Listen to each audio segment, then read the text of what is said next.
நம்ம 2 வசனங்களை வாசிக்க போறோம். எல்லாரும் வேத புத்தகத்தை எடுத்துக்கொள்ளுங்கள். ஒன்று ரோமர் 3ஆம் அதிகாரம் 23வது வசனம். எல்லாரும் பாவம் செய்து தேவ மகிமையற்றவர்களாகி இலவசமாய் அவருடைய கிருபையினாலே கிறிஸ்து இயேசுவில் உள்ள மீட்பை கொண்டு நீதிமான்களாக்கப்படுகிறார்கள். போதும். எல்லோரும் பாவம் செய்து தேவ மகிமையற்றவர்களாக ஆனார்கள் என்று போட்டிருக்கு. இன்னொரு வசனம் வாசிப்போம். ரோமர் 8ஆம் அதிகாரம் 20வது வசனம். சிருஷ்டியானது அழிவுக்குரிய அடிமைத்தனத்தினின்று விடுதலையாக்கப்பட்டு தேவனுடைய பிள்ளைகளுக்குரிய நம்பிக்கையோட இந்த 2 வசனங்களை நீங்க வாசிக்கும் போது ஒரு வார்த்தை எத்தனை பேர் கவனிச்சீங்கன்னு தெரியல. ரோமர் 3:23 எல்லோரும் பாவம் செய்து தண்டனைக்குரியவர்களானார்கள் அப்படித்தானே போட்டிருக்கு. என்ன போட்டிருக்கு? மகிமையற்றவர்களானதான் போட்டிருக்கு. ஆனா நம்ம எல்லாரும் என்ன நினைக்கிறோம்? பாவம் செஞ்சா உடனே தண்டனைன்னு நினைக்கிறோம். ஆனா தேவன் சொல்றார், நீ தண்டனைக்குரியவன் சொல்லல, நீ மகிமை இழந்துட்டேன்னு சொல்றார். அப்படின்னா என்ன அர்த்தம்? பாவம் என்ன செய்யுது? தண்டனை உண்டு இல்லைன்னு சொல்லல. ஆனா தேவன் நமக்கு கொடுத்த மகிமையை அது என்ன செய்யுது? இழக்க வைக்குது. அப்ப அதுல இருந்து என்ன புரிஞ்சுக்கணும்? தேவனுடைய அனாதி திட்டமே நமக்கு எப்பொழுதும் நாம் மகிமையுடையவர்களாக இருக்க வேண்டும் என்பதே. உங்களுக்கு இத நீங்க நல்ல மனசுல புரிஞ்சுக்கணும். தேவனுடைய சித்தனது எப்பொழுதும் நாம் மகிமை உள்ளவர்களாக இருக்க வேண்டும். இப்ப உதாரணத்துக்கு ஆதியாகமம் 1ஆம் அதிகாரத்துல 1வது வசனம் 2வது வசனத்தை நீங்க வாசிங்கன்னா, ஆதியிலே தேவன் வானத்தையும் பூமியும் சிருஷ்டித்தார். பூமியானது ஒழுங்கின்மையும் வெறுமையும் இருளுமாய் இருந்தது. ஒழுங்கின்மை, வெறுமை, இருள். இது தேவனுடைய மகிமையை காமிக்குதா? காமிக்கல. ஏன்னா தேவன் மகிமையானவர்னா அப்படி செய்ய முடியாது. அப்ப அதுக்கு காரணம் என்னது? 2ஆம் வசனத்துக்கு காரணம் என்னது? 1ஆம் வசனத்துக்கு 2ஆம் வசனத்துக்கு நடுவுல ஒரு விழுகை இருக்குது. யாருடைய விழுகை? சாத்தானுடைய விழுகை. சோ அவன் இருக்கிற இடம் எப்படி இருக்குது? வெறுமையாய், இருளாய், ஒழுங்கீனமாய் இருக்கிறது. அதே போல பாவத்துக்கு மூல காரணம் யாரு? பிசாசு, சாத்தான். அப்ப பாவத்தின் வெளிப்பாடாக நீங்க பாத்தீங்கன்னா, இந்த குழந்தை வருது, பாக்குறதுக்கு எவ்வளவு அழகா இருக்குது, நேர்த்தியா, உதாரணத்துக்கு. ஆனா இதே இது பாத்தீங்கன்னா ஒரு சிலருக்கு உடம்பு ஃபுல்லா சீல் இருக்கிற மாதிரி புண்ணு அப்படி இருக்குதுன்னு வச்சுக்கோங்களேன். அதை பார்க்கும்போது நம்ம என்ன சொல்லுவோம்? அது மகிமைன்னு சொல்லுவோமா? மகிமைன்னு சொல்ல மாட்டோம். அப்ப இதுல நம்ம என்ன புரிஞ்சுக்கிறோம்? தேவனுடைய திட்டமே ஆதியிலிருந்து மனுஷன் எதை உடையவனாக இருக்கும்படி விரும்புகிறாரு? மகிமையை உடையவனாக இருக்கும்படி விரும்புகிறார். இன்னைக்கு காலையில நீங்க இந்த சத்தியத்தை உள்வாங்கும்படி நீங்க உங்களை அன்பா கேட்கிறேன். நீங்க எப்படிப்பட்டவங்களா இருக்கணும்னு தேவன் விரும்புகிறாரு? மகிமையை உடையவர்களாக இருக்கும்படி விரும்புகிறார். அதனாலதான் இயேசு ஜெபிக்கும் போது யோவான் 14ஆம் அதிகாரத்துல சொல்றாரு, பிதாவே, நீர் எனக்கு தந்த மகிமையை நான் இவர்களுக்கு தந்தேன் அப்படின்னு சொல்றார். இந்த இடத்துல உட்கார்ந்து இருக்கிற நம்ம எல்லாம் மறுபடியும் பிறந்திருக்குமா? எத்தனை பேர் மறுபடியும் பிறந்திருக்குன்னு சொல்றீங்க? அப்ப பக்கத்துல உங்களை பார்த்து தைரியமா சொல்லுங்க, உனக்குள்ள மகிமை இருக்குதுன்னு சொல்லுங்க. சொல்லுங்க, உனக்குள்ள என்ன இருக்குது? மகிமை இருக்குது. உங்களுக்குள்ள மகிமை இருக்குது.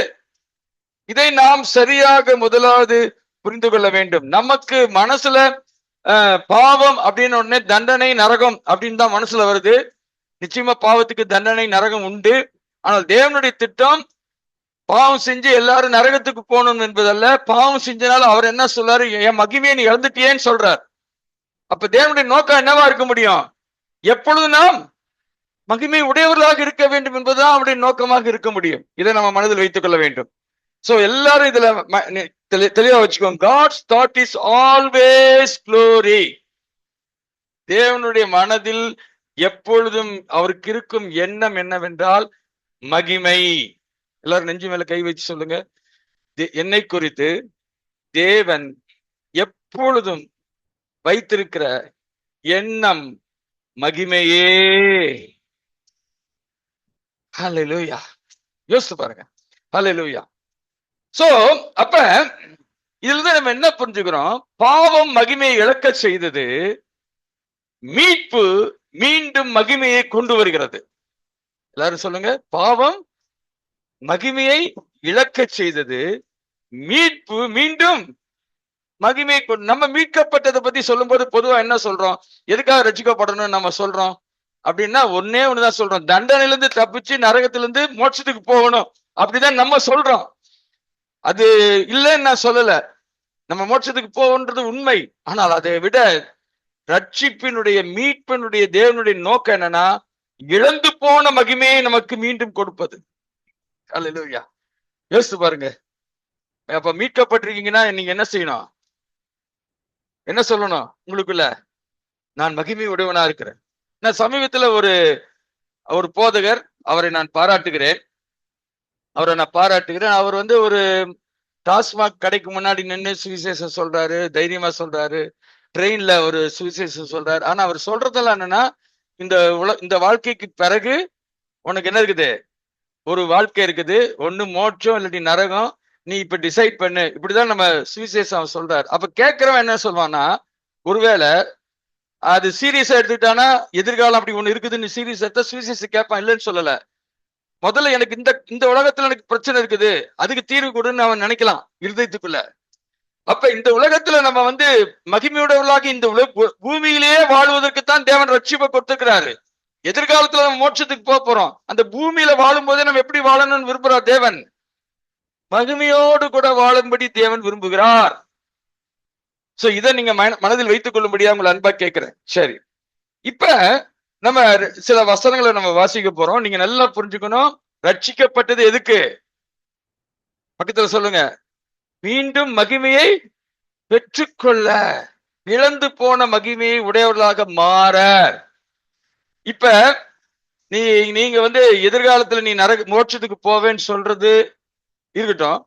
ஆனா நீ இப்ப மகிமையை பெற்றுக்கொள்வேன்னு சொன்னா எது மோர் அட்ராக்டிவா இருக்கும் ஜனங்களுக்கு?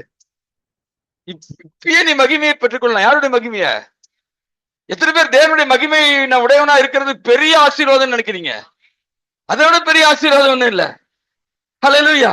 தேவனுடைய மகிமை எனக்குள்ள இருந்துச்சுன்னா அது எவ்வளவு பெரிய காரியத்தை அது நான் வெளிப்படுத்த முடியும். எத்தனை பேர் அது மூலமாக ஆசீர்வதிக்கப்பட முடியும்? அப்படிப்பட்ட ஒரு நபராக இருக்கும்படிதான் தேவன் நம்மை மீட்டிருக்கிறார். ரைட். இப்ப வாசிப்போம் சில வசனங்களை. நீங்க தயவு செய்து குறித்துக் கொள்ளுங்கள்.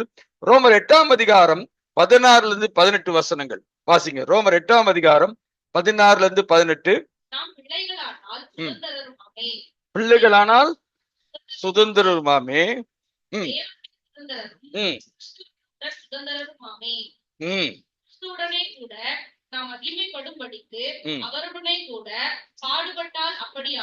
ஓகே, இங்கே என்ன வார்த்தை வருது?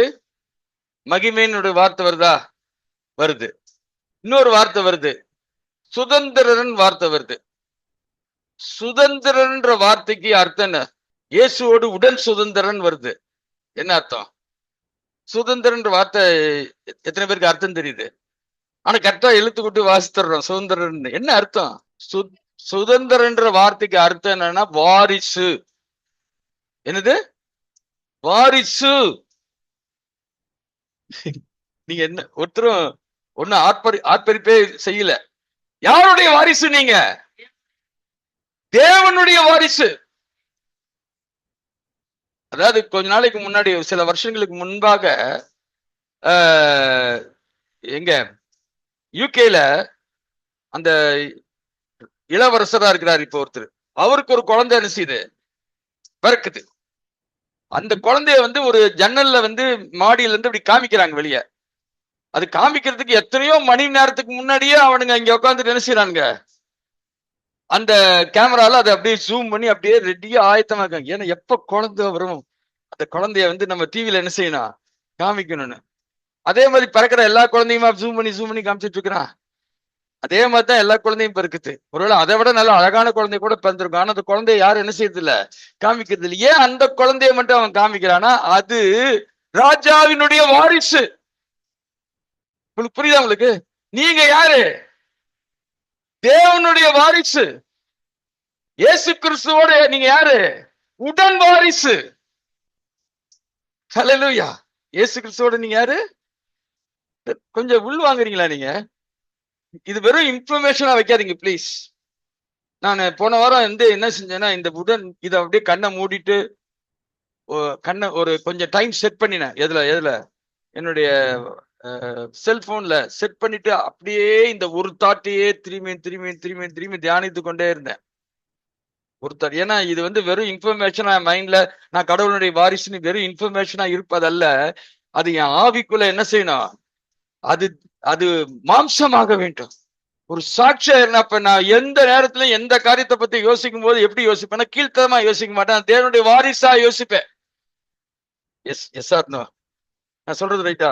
சில ஆட்கள்லாம் வந்து எப்படி வந்து சின்ன சின்ன காரியத்துல எல்லாம் போய் சொல்றது, ஏமாத்துறது, அப்படியே சாதுரியம். நான் இப்படி பண்ணி அப்படி பண்ணி கிடைச்சிச்சு. நம்மளால இனிமேல் அப்படி யோசிக்க முடியாது. ஏன்னா நம்ம யாருடைய வாரிசு? தேவனுடைய வாரிசாக இருக்கிறோம். சோ அப்ப மகிமை என்று சொல்லும் போது இதுல எது இணைஞ்சு வருதுன்னா, எப்படி அந்த மகிமையை ஆண்டவர் கொடுக்கிறாருன்னா, தேவனுக்கு மகிமை இருக்குது, அதனால நான் அவர் வாரிசா இருக்கிறதுனால எங்க அப்பாவினுடைய மகிமை எனக்குள்ள இருக்குது. உங்களுக்கு சொல்றது உங்களுக்கு புரியுதா? யாருடைய எப்படி வாரிசா எனக்கு வந்ததுனாலதான் அவருடைய மகிமை எனக்குள்ள இருக்குது. இதை குறித்து நம்ம இன்னும் சில காரியங்களை பார்ப்போம். வாசிங்க ரோமர் 8ஆம் அதிகாரத்துல 29 30 வசனங்கள் வாசிங்க. ரோமர் 8ஆம் அதிகாரம் 29 30 அண்டர்லைன் பண்ணுங்க. என்ன பேர்? என்ன குமாரன்? முதற் பேரான குமாரன். வாசிங்க.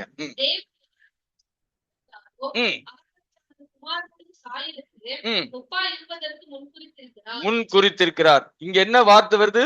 முதற் பேரான குமாரன். யோவான் 1ஆம் அதிகாரம் 14வது வசனத்தை வாசிங்க. யோவான் 1ஆம் அதிகாரம் 14வது வசனம். கிருபையினாலும் சத்தியத்தினாலும் அவருடைய மகிமையை கண்டோம். அது பிதாவுக்கு என்னது? ஒரே பேரான குமாரன். அங்க வருதா? இதே வார்த்தை தான் ரோமர் 8ல யூஸ் பண்ணப்பட்டிருக்கா? 8:8 அங்க ஒரே பேரான குமாரன், இங்க முதற் பேரான குமாரன். அப்ப எப்ப இயேசு முதற் பேரானவரா அப்படின்னா என்ன அர்த்தம்? பிதாவுக்கு ஒரே ஒரு குமாரன் தான் இருக்கிறாரு. ஆனா பிதாவினுடைய சித்தம் என்னவா இருந்திருக்குது? எனக்கு ஒரு குமாரன் உடையவனா இருக்கக்கூடாது, எனக்கு பல குமாரனும் குமாரத்திகளை வேணும். ஆனா அதுக்கு என்னுடைய ஒரே பேரான குமாரன் என்னவா மாறணும்? முதற் பேரான குமாரனா மாறணும். அதுதான் தேவனுடைய திட்டம். உங்களுக்கு எல்லாருக்கும் நான் சொல்றது புரியுதா? அப்படின்னா இன்னைக்கு நம்ம இயேசு கிறிஸ்து நமக்கு யாரு? இப்ப பிதா நமக்கு, இயேசு யாரு? ஒரே பேரான குமாரனா இருந்தாரு, இப்ப என்ன ஆயிட்டாரு? முதற் பேரான குமாரனா மாறிட்டாரு. அப்படின்னா நம்ம இயேசுக்கு உடன் சுதந்திரவாளிங்கன்னா நம்மளும் அவருடைய வாரிசா இருக்கும். யாருடைய வாரிசு? தேவனுடைய வாரிசா இருக்கிறோம். நான் சொல்றது புரியுதா? அப்படின்னா இயேசு நமக்கு யாரு? மூத்த சகோதரர். கொஞ்சம் சத்தமா ஆமேன்னு சொல்லுங்க. நம்ம அநேக நேரத்துல இன்னைக்கு கூட நம்ம பாட்டு பாடணும், அது பாட்டு இருக்கிற வண்ணமா பாடணும். நான் இயேசுவின் பிள்ளைன்னு பாடணும். நம்ம இயேசுவின் பிள்ளையா இயேசுவின் சகோதரரா? சொல்லுங்க. நம்ம இயேசுக்கு யாரு? சகோதரர்கள். தேவன் நமக்கு இருக்கிறார். ஒரு தேவன் பிதா இருக்கிறார். அந்த பிதாவுக்கு ஒரே குமாரன் இருந்தார், ஒரே பேரான குமாரன் இருந்தார். ஆனால் இப்பொழுது அந்த குமாரன் என்னவா மாறினாரு? முதற் பேரான குமாரனா மாறினாரு. ஏன் தேவனுக்கு இப்படி நம்ம மேல இவ்வளவு ஒரு நோக்கம் அப்படின்றத நீங்க யோசிச்சு பாருங்க. லூக்கா சுவிசேஷத்துல நீங்க 15 அதிகாரத்துக்கு போனீங்கன்னா அதை வாசிக்க போறதுல அங்க 3 உதாரணத்தை சொல்றாரு. என்ன சொல்றாருன்னா, நல்லா யோசிங்க. ஒருத்தனுக்கு 100 ஆடு இருந்துச்சு. ஒரு ஆடு என்ன செஞ்சிச்சு? தொலைஞ்சு போச்சு. அந்த மேய்ப்பன் என்ன செய்யறான்? அதை தேடான். இத ஒண்ணு சொல்றாரு. அடுத்தது இன்னொரு உமானம் சொல்றாரு. காசு எத்தனை காசு? 10 வெள்ளி காசா? அதுல ஒரு வெள்ளி காசு என்ன செஞ்சு? தொலைஞ்சிருச்சு. அப்ப அந்த வீட்டாம என்ன செய்யறாங்க? விளக்கை கொளுத்தி அந்த ஒரு காசு தேடுறாங்க. ரைட்டா? தொலைஞ்சு போனது ஒரு ஆடு, தொலைஞ்சு போனது ஒரு காசு. அடுத்தது என்ன வருதுன்னா, அந்த இளையகுமாரன் கதை வருது. இளையகுமாரன் கெட்ட குமாரன் நம்ம சொல்லக்கூடாது. இளையகுமாரன் கதை வருது. இளையகுமாரன் என்ன செஞ்சாரு? அப்பா சொத்த. அப்ப அப்பா என்ன சொல்றாரு? எல்லாம் 3 நீங்க உதாரணத்துல நீங்க பாத்தீங்கன்னா, நான் இழந்து போனேன், இப்பொழுது மீண்டும் என்ன செஞ்சிட்டேன்? கண்டுபிடிச்சிட்டேன். அதனால என் கூட வந்து நீங்க எல்லாரும் என்ன செய்யுங்க? சந்தோஷப்படுங்கன்றாரு. நல்லா யோசிச்சு பாருங்க. ஆக்சுவலா ரொம்ப கஷ்டமான சூழ்நிலைக்குள்ள போனது யாரு? எல்லா பணத்தையும் இழந்து பண்ணி திங்கிறது தவிட்ட சாப்பிட்டுட்டு இருந்தது யாரு? இளைய குமாரன். அப்ப அவன் தானே இழந்து போனவன் சொல்லணும் அவன் தன்னை பற்றி. ஆனா அப்பா சொல்றாரு நான் இழந்து போனவன் சொல்றாரு. நான் சொல்றேன் என்ன காயின் புரியுதா உங்களுக்கு? அதாவது இழக்கப்பட்டது தன்னை இழந்து போனதுன்னு சொல்லல. அப்படின்னா என்ன அர்த்தம்? தேவன் நம்மை இழந்து விடக்கூடாது. ஏன்னா நம்ம எல்லாரும் அவருடைய வாரிசாக உடன் சுதந்திரவாளிகளாக இருக்க வேண்டும் என்று ஆதியிலிருந்து தேவன் திட்டம் வச்சிருந்தார். அதனாலதான் உலக தோற்றத்துக்கு உண்மையே நான் உங்களை தெரிந்தெடுத்தேன் என்று சொல்கிறேன். கொஞ்சம் எத்தனை பேருக்கு மகிழ்ச்சியா இருக்குது? கொஞ்சம் சாதாரணமா உங்களை பத்தி நினைக்காதீங்க. ஆண்டவர் எவ்வளவு மகிமையான திட்டத்தை நமக்காக வச்சிருக்காரு பாருங்க. ஹல்லேலூயா.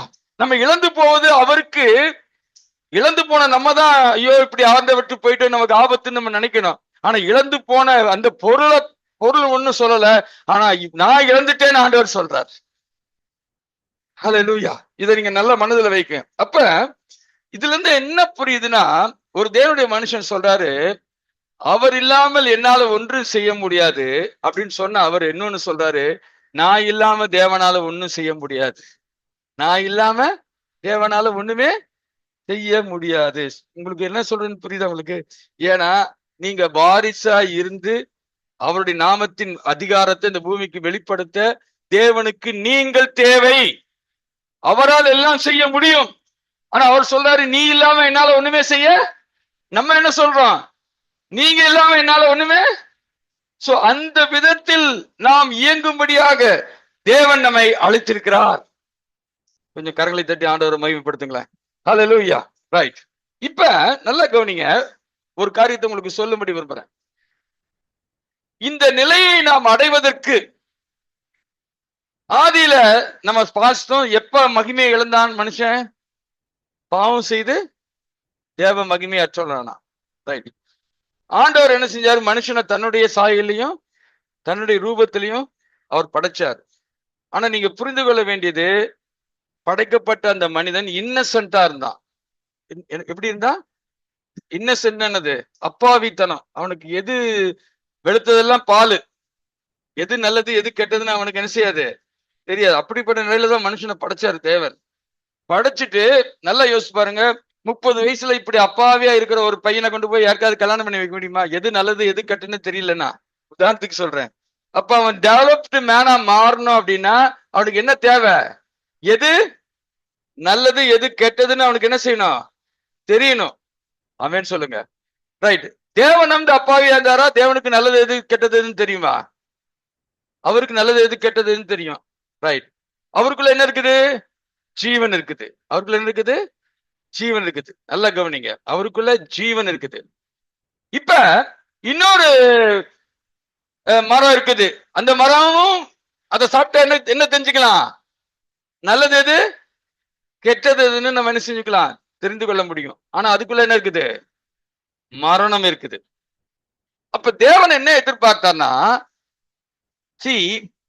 மகிமையை கொடுப்பதற்கு, அதான் சொல்ல வரேன், நல்லது எது கெட்டது எதுன்னு தெரியணும். அது தெரியறதுல சாய்ஸ்ல அவன் தப்பான சாய்ஸை வந்து தேர்ந்தெடுத்ததுனால பாவம் செஞ்சான். பாவம் செஞ்சனால என்ன ஆயிடுச்சு? மரணம் வந்துச்சு. அப்ப நம்ம நன்மை தீமை அறிய வேண்டாமா அப்படின்னு கேட்டா, நன்மை தீமை அறியணும்.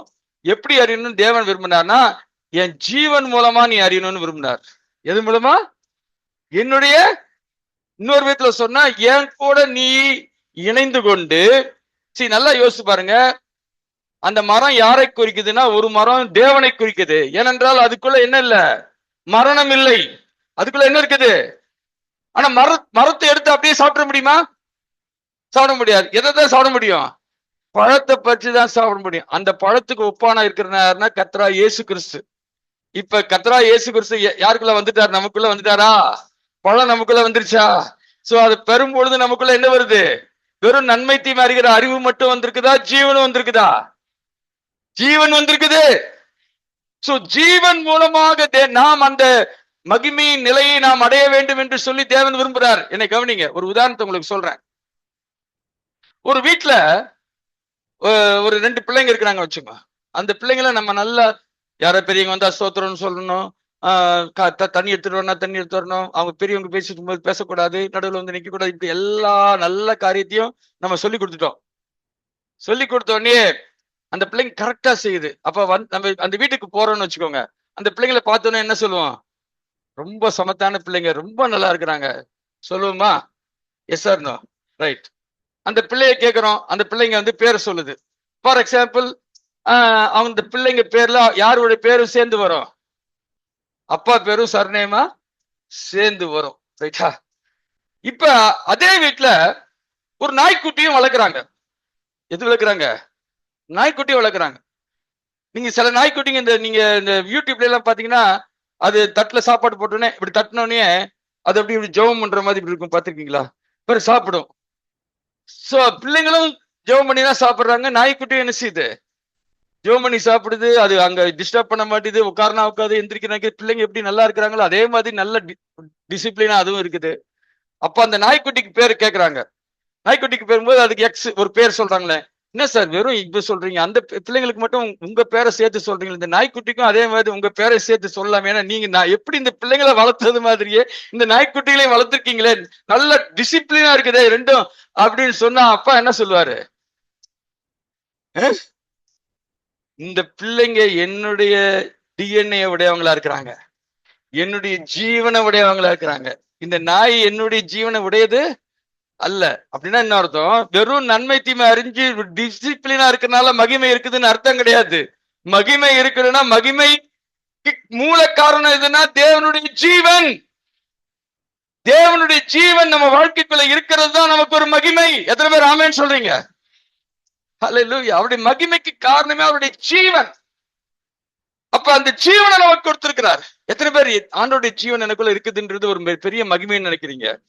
ஏன்னா அதனாலதான் நமக்கு சர்நேம் இருக்குது. யார் நமக்கு சர்நேம்? தேவன் தான் நமக்கு சர்நேம். ஹல்லேலூயா. எப்படி நம்ம நீங்க சொல்றது நான் விளையாட்டுக்கு சொல்லல. உங்களுடைய ஆவி இப்பொழுது தேவனுடைய சர்நேம உடையதா இருக்குது. ஏன்னா உங்களுக்கு என்ன பேரு? தேவனுடைய பிள்ளைகள்.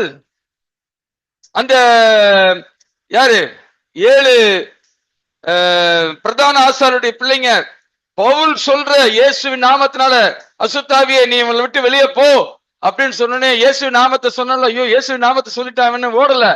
இயேசுவையும் அறிவேன், பவுலையும் நான். ஏன்னா பவுல் யாரு?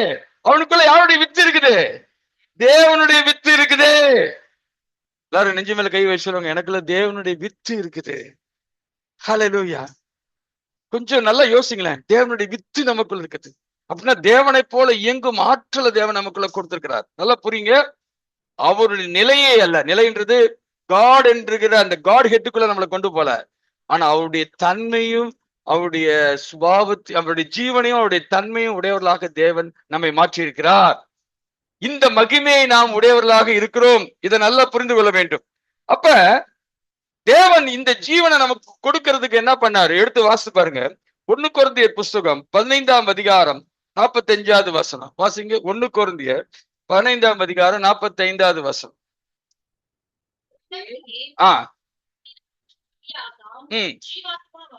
ஆத்மாவனான்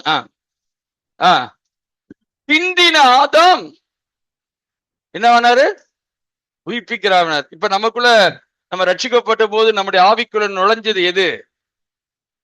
கிறிஸ்துவனுடைய உயிர்ப்பிக்கிற ஆவியானவர் நமக்குள்ள நுழைஞ்சிருக்கிறார்.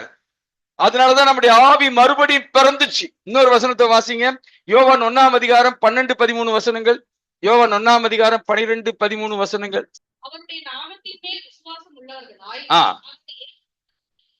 அவரை ஏற்றுக்கொண்டுள்ள எத்தனை பேர்களோ அத்தனை பேர்களும் யாராகும்படி என்னாகும்படி?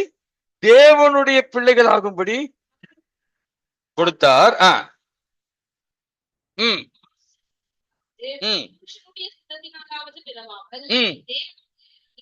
ஆமென். நம்ம யாரு சொல்லுங்க, வாய்த்தல் சொல்லுங்க. நம்ம யாரு? நம்ம யாரு? காலையில எந்திரிச்சோன்னே டெய்லி எந்திரிச்சோன்னே யோசிக்கணும், நான் தேவனால் பிறந்தவன், நான் தேவனுடைய வாரிசு.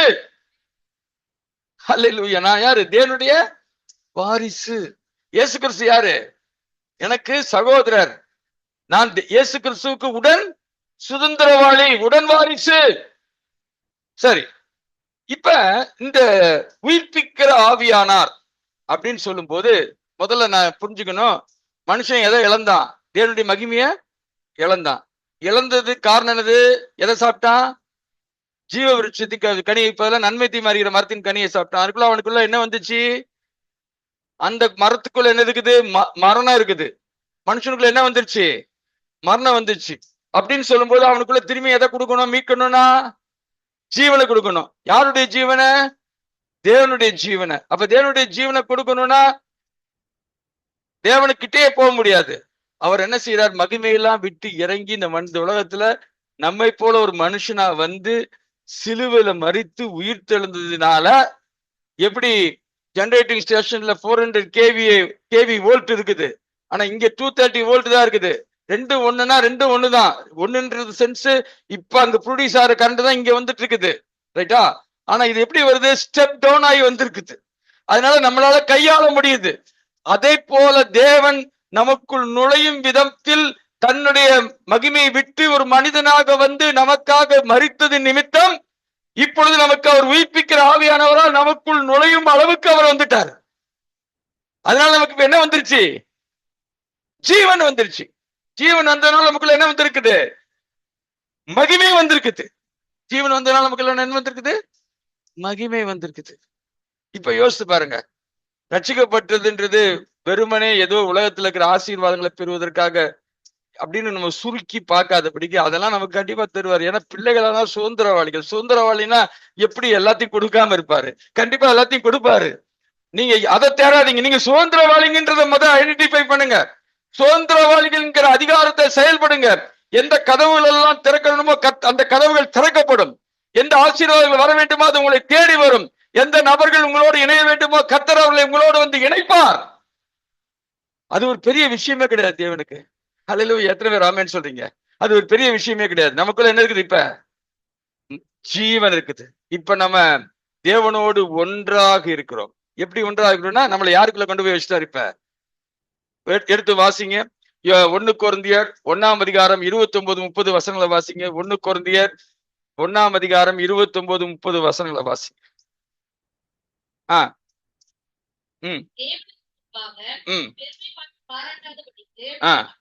செய்தார். யாரால? அவராலேன்றது யாரை குறிக்குதுன்னா பிதா குறிக்குது. அவராலே யாருக்குள்ள உட்பட்டு இருக்கீங்க? அப்ப மரணத்துக்குள்ள இருந்த நம்மளை இப்ப எங்க கொண்டு வச்சிட்டாரு? பிதா. ஆதாமுக்குள், பழைய ஆதாமுக்குள், முதலாவது ஆதாமுக்குள் இருந்த நம்மை எடுத்து யாருக்குள்ள பிளேஸ் பண்ணிக்காரு? இப்ப கிறிஸ்துவுக்குள்ள. நம்ம எப்படி கிறிஸ்துவுக்குள்ள போனோம் தெரியுதா? பக்கத்துல இருக்கவங்களை பார்த்து சொல்லுங்க, நம்மளா போல பிதா நம்மளை கொண்டு போய் வச்சிருக்காருங்க. எங்க? கிறிஸ்துவுக்குள்ள. ஹல்லேலூயா. எத்தனை பேர் அது உலகத்திலே பெரிய ஆசீர்வாதம் இதுதான். எது? கிறிஸ்துவுக்குள் சென்றது ஒரு பெரிய ஆசீர்வாதம். எல்லாரும் வாயில திறந்து சொல்லுங்க, நான் கிறிஸ்துவுக்குள் இருக்கிறேன். அப்படின்னா என்ன அர்த்தம்னா, கிறிஸ்து எங்க இருக்கிறாரோ அங்க நம்ம இருக்கிறோம்னு அர்த்தம். இப்ப கிறிஸ்து எங்க இருக்கிறாரு? உன்னதத்தில் பிதாவின் வலது பாரசத்தில் வீற்றிருக்கிறார். நான் இப்பொழுது அவருக்குள் இருக்கிறேன். நீங்க தேவ பிரசன்னம் எனக்கு வேணும், தேவ பிரசன்னம் வேணும்னு கத்திட்டு கிடக்க வேண்டிய அவசியம் இல்லை. ஏன்னா தேவ பிரசனத்துல தான் இருக்கிறோம். நான் சொல்றது புரியுதா? நிறைய பேருக்கு இன்னும் இந்த அவேர்னஸ் இல்லாதனாலதான் எது கேட்கறாங்க, இன்னும் தாங்காண்டவரே, பிரசனம் தாங்காண்டவரே, பிரசனம் தாங்காண்டவரே. அது கூட புட்டாங்க. ஆண்டவரே நீங்க முன் செல்லாவிட்டால், உங்க பிரசன்னம் முன் செல்லாவிட்டால் நாங்கள் இந்த இடத்தை விட்டு போக மாட்டோம். அது பழைய ஏற்பாட்டுல அந்த பிரசனம் எல்லாம் வெளியே இருந்துச்சு. ஆனா இந்த பிரசனம் இப்ப எங்க இருக்குது? நம்ம ஆவிக்குள்ள இருக்குது. இத கொஞ்சம் நீங்க அதை மெடிடேட் பண்ணுங்க. உங்க ஆவிக்குள்ள இப்ப என்ன இருக்குது? தேவனுடைய பிரசன்னம். ஏன்னா நீங்க யாருக்குள்ள இருக்கீங்க? கிறிஸ்துவுக்குள்ள இருக்கீங்க. அதனால உங்களுக்குள்ள தேவ பிரசன்னம், மகிமை எல்லாமே உங்களுக்குள்ள இருக்குது. அதைத்தான் நம்ம இன்னைக்கு ஆராதனை நேரத்துல நம்ம திரும்பி திரும்பி கேட்டோம். எதுல? கொலோசியர்ல 2ஆம் அதிகாரத்துல அந்த வசனம் இருக்குது. அந்த வசனத்தை வாசிங்க பார்க்கலாம். ஐ திங்க் 9வது வசனம் நினைக்கிறேன். வாசிங்க. கொலோசியர் 2ஆம் அதிகாரம் 9வது வசனம் வாசிங்க. ஏனென்றால் தேவத்துவத்தின் பரிபூர்ணம் எல்லாம் சரீர பிரகாரமாக அவருக்குள் வாசமாய் இருக்கிறது. மேலும்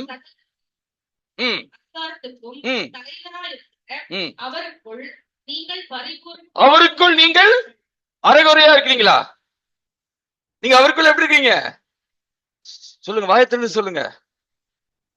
சொல்லுங்க, அவருக்குள் நான் பரிபூர்ணமா இருக்கிறேன் சொல்லுங்க. இந்த கண்டிஷன் எங்க இருக்குது? இந்த கண்டிஷன், அவருக்குள் பரிபூர்ணமா இருக்கிற கண்டிஷன் உங்களுக்குள்ள இப்ப எங்க இருக்குதுன்னா உங்க ஸ்பிரிட்ல இருக்குது. உங்க ஸ்பிரிட்ல இருக்குது. என்னை கவனிங்க.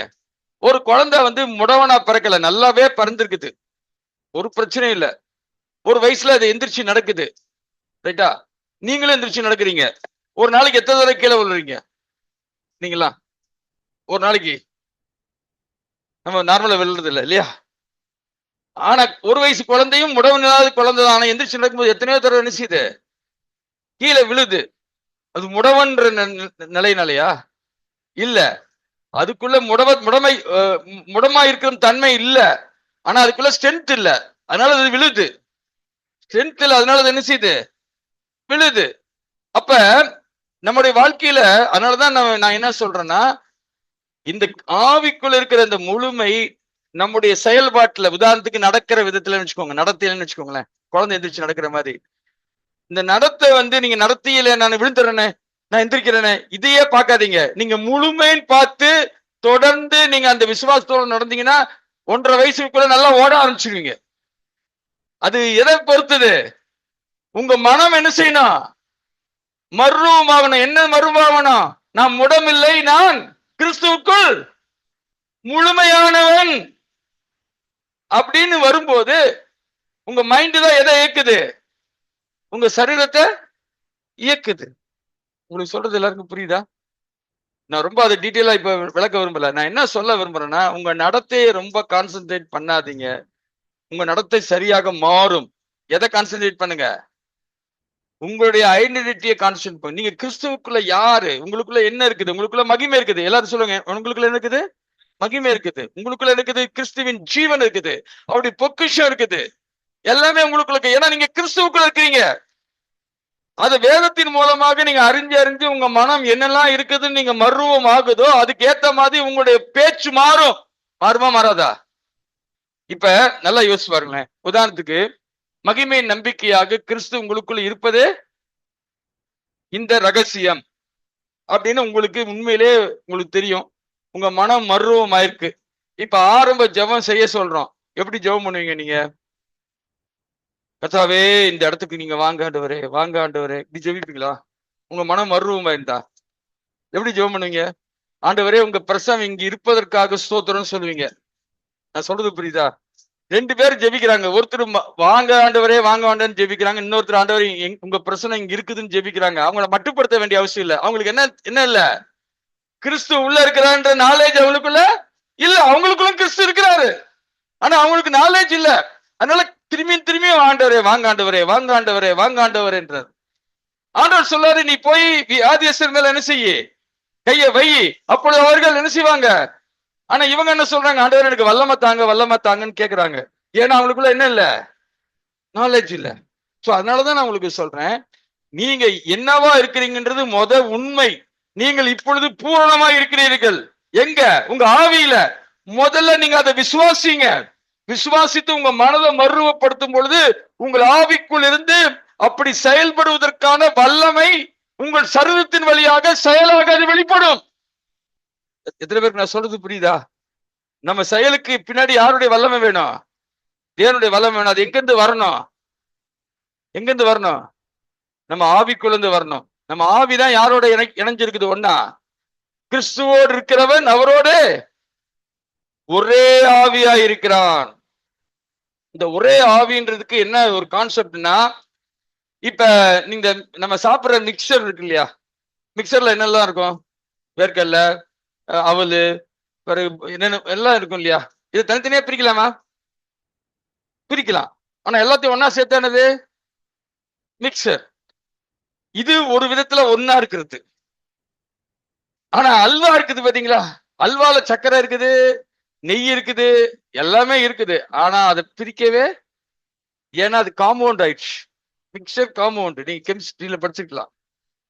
மிக்சருக்கும் காம்பவுண்டுக்குள்ள வித்தியாசம் என்னன்னு. மிக்சர் காம்பவுண்ட் ஆயிடுச்சுன்னா உங்களால அதை பிரிக்க முடியாது. ஆனா உங்களுக்கு தெரியும் இதுக்குள்ள சுகர் இருக்குது, இதுக்குள்ள நெய் இருக்குது, எல்லாமே உங்களுக்கு தெரியும். ஆனா பிரிக்கவே என்ன செய்ய முடியாது. அந்த மாதிரி இப்பொழுது நம்மோடு மிக்சராக ஆண்டவருடைய ஆவியானவர் இல்ல, கிறிஸ்துவோடு நாம் ஒரே சரீரமாக ஒரே ஆவியாக கர்த்தர் நம்ம இணைச்சு வச்சிருக்கிறார். உங்களுக்கு எல்லாருக்கும் நான் சொல்றது உங்களுக்கு புரியுதா? இது வெறுமனே வெறும் ஒரு என்னது ஹைப், ஒரு வார்த்தை கிடையாது. ரியாலிட்டி. எல்லாரும் வாயில சொல்லுங்க, நான் கிறிஸ்துவோடு ஒரே ஆவியா இருக்கிறேன். சொல்லுங்க, நான் கிறிஸ்துவோடு ஒரே ஆவியா இருக்கிறேன். எனக்குள் தேவனுடைய மகிமை இருக்கிறது. அவருடைய ஜீவன் எனக்குள் இருக்கிறது. நான் தேவனுடைய வாரிசாக இருக்கிறேன். கிறிஸ்துவோடு கூட உடன் வாரிசாக நான் இருக்கிறேன். இது தினந்தோறும் உங்க மெடிடேஷனா இருக்கட்டும். மெடிடேஷனா இருக்கும்போது உங்கள் வாழ்வு அதற்கேற்றபடி தேவனுடைய மகிமையை வெளிப்படுத்த ஒரு வாழ்வா இருக்கும். எனவே ஆதியிலிருந்து தேவனுடைய நோக்கம் என்னன்னா, தேவன் நம்மளை படைச்சது அவருடைய மகிமையை வெளிப்படுத்த, மகிமையை உடையவர்களாக வாழ்வதற்கென்றே தேவன் நம்மை படைத்தார். இந்த நோக்கத்தை நாம் நிறைவேற்றுவோம். கர்த்தர் நம்மை நடத்துவாராக. ஆமென். ஹல்லேலூயா.